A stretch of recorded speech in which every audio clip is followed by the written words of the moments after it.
கோபிகளே சரணம். இன்று மார்கழி மாதத்தின் 13வது நாள். அனைத்து வகை கோபியரையும் துயிலெழுப்பிக் கொண்டிருக்கும் நமது ஆண்டாள் இன்று கண்ணழகு படைத்த ஒரு கோபியையே துயிலெழுப்ப போகின்றார். எவ்வாறு துயிலெழுப்ப போகின்றார் என்பதை இந்த 13வது பாசுரம் மூலம் நாம் அறிந்து கொள்வோம்.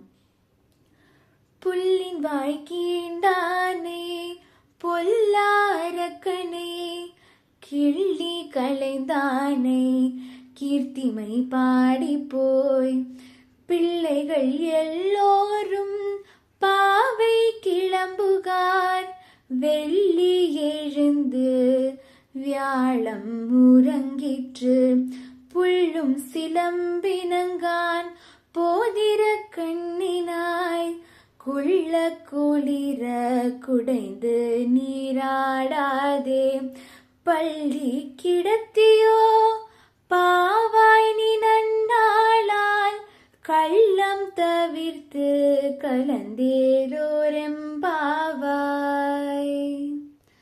14வது பாசுரத்தை நாளை அறிந்து கொள்வோம்.